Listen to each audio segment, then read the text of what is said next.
Hello everyone, this is doctor अभिनंदन गोखरू।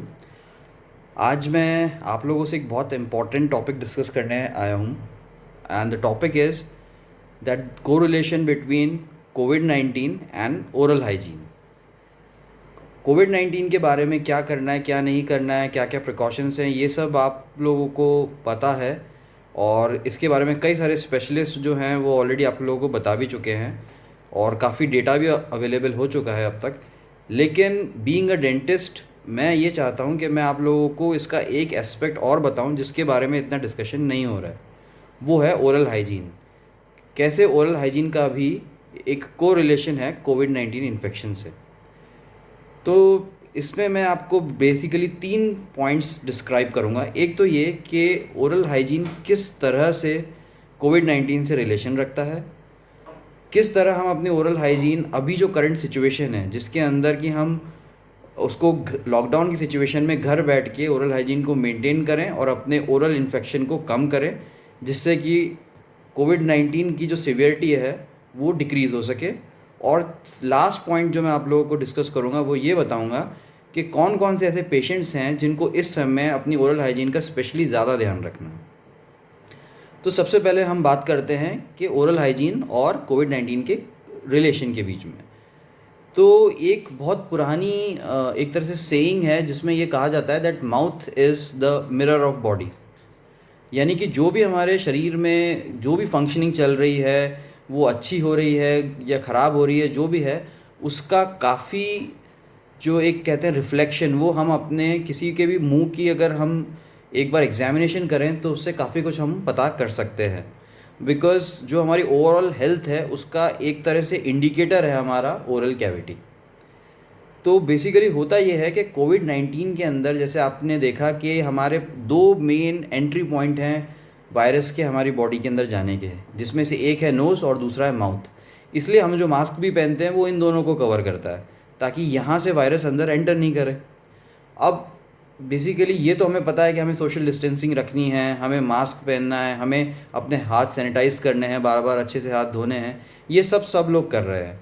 लेकिन उसके अलावा एक इम्पॉर्टेंट चीज़ ये है कि हमें अपने मुंह को भी पूरी तरह साफ़ रखना है अभी, क्योंकि जैसा मैंने बताया कि नाक और मुंह ये 2 ही एंट्री पॉइंट्स हैं।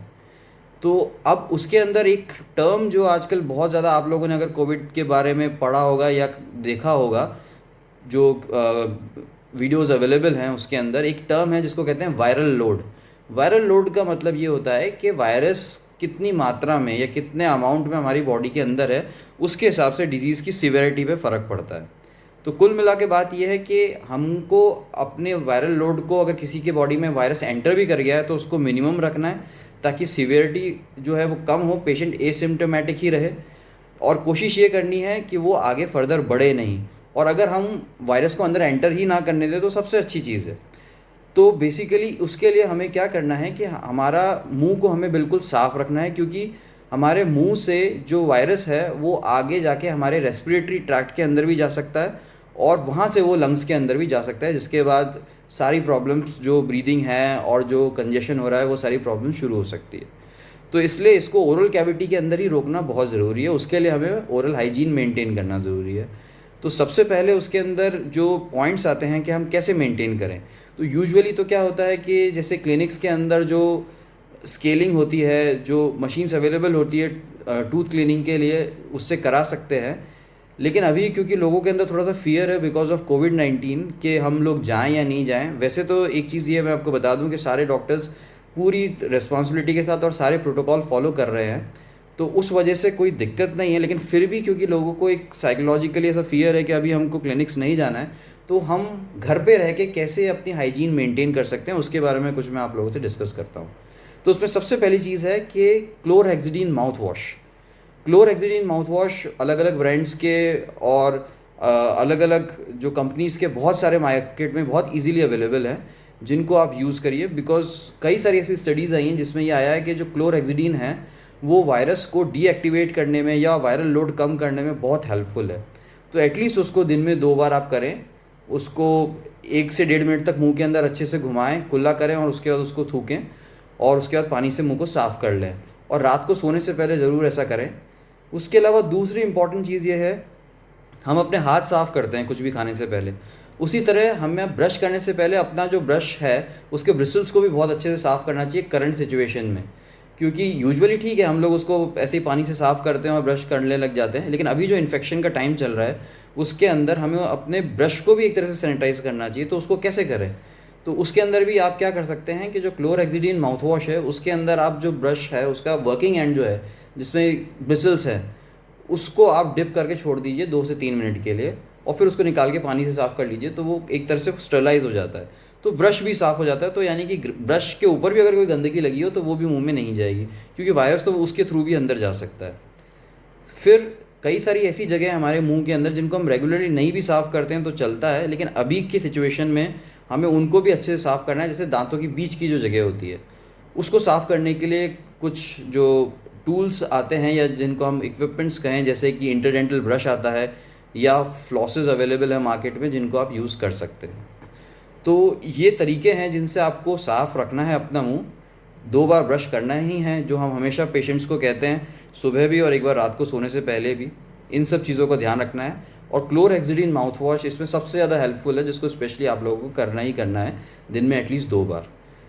दूसरी चीज़, अब इस बात पे आते हैं कि कई लोगों को ये लगेगा कि कोविड-19 जो है उसको ये क्लोरहेक्सिडिन माउथ वॉश और ये सब करने से उस पर कैसे फ़र्क पड़ेगा। तो उसके अंदर ये है कि बेसिकली जैसे वायरस को तो हम एलिमिनेट करेंगे ही जब हम ये सब सफाई रखेंगे, लेकिन उसके अलावा कई सारे ऐसे बैक्टीरियाज भी हैं जो जब हम मुंह में सफाई नहीं रखते हैं तो उनकी जो कॉन्सेंट्रेशन है या परसेंटेज है वो मुंह में बढ़ जाती है।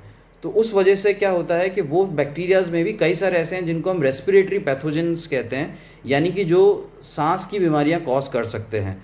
तो जब वायरल का जो है इन्फेक्शन वायरल है और वायरल लोड ज़्यादा है, साथ में अगर हम मुंह साफ़ नहीं रखेंगे तो जो सफाई नहीं होती है उसकी वजह से जो बैक्टीरियल जो इन्फेक्शन है या जो रेस्पिरेटरी पैथोजेंस जितने भी वो सब भी उसके साथ एड ऑन हो जाएंगे, तो परेशानी और ज़्यादा बढ़ जाएगी, सीवियरिटी और ज़्यादा बढ़ जाएगी।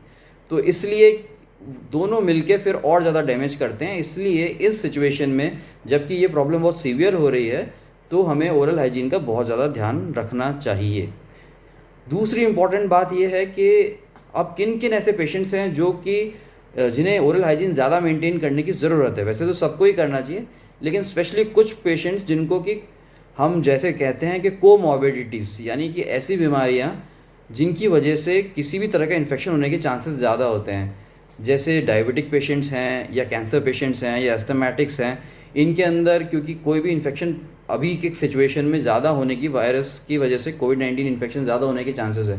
सो they should take care of their oral hygiene better than other people, क्योंकि they are at higher risk. So these people need to follow all the instructions what I have given.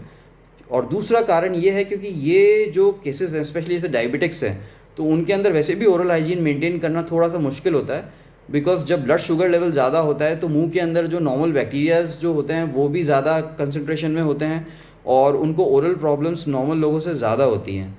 इसी प्रकार जो cancer patients हैं उनकी भी क्योंकि कई सारी कॉम्प्लिकेशंस चलती रहती है बॉडी में, तो उनके अंदर भी ओरल हाइजीन मेंटेन करना ज़्यादा मुश्किल होता है।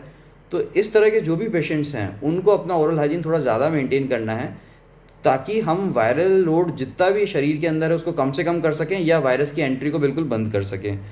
तो ये भी एक तरह से कोविड अप्रोप्रिएट बिहेवियर के अंदर ही आता है, उसी का एक पार्ट है, जिसके अंदर हम हैंड सैनिटाइजेशन की बात करते हैं, हम मास्क पहनने की बात करते हैं, हम सोशल डिस्टेंसिंग की बात करते हैं। ये सब तो हमें फॉलो करना ही है, लेकिन साथ में इस पर्टिकुलर जो अभी फेज़ चल रहा है बीमारी का, उसके अंदर ओरल हाइजीन भी उतना ही इम्पॉर्टेंट है जितनी ये सारी चीज़ें हैं। इसलिए आप ओरल हाइजीन के ऊपर विशेष ध्यान दें और उसको बहुत अच्छे से मेंटेन करें, सो दैट आप इन्फेक्शन से बच सकें, या अगर आपको इन्फेक्शन हो भी तो उसकी सिवियरिटी काफ़ी कम रहे। मैं इसी तरह के और वीडियोस आपके सामने लाता रहूँगा, और अगले पार्ट में मैं कुछ और इन्फॉर्मेशन इसी के बारे में आपको बताऊँगा, जिसके अंदर हम ये डिस्कस करेंगे कि अगर किसी पेशेंट को कोविड हो भी गया और वो रिकवर हो गया और उसके बाद कभी वो डेंटल विजिट करता है, कभी वो डेंटिस्ट के पास जाता है किसी ट्रीटमेंट के लिए, तो उसको अपनी क्या क्या हिस्ट्री पेशेंट को बिल्कुल बतानी है और उसको किस किस बातों का ध्यान रखना है। इस वीडियो को अगर आपको पसंद आया और आपको ऐसा लगा हो कि ये इन्फॉर्मेटिव है तो प्लीज़ इसको सब्सक्राइब करें, शेयर करें और लाइक करें।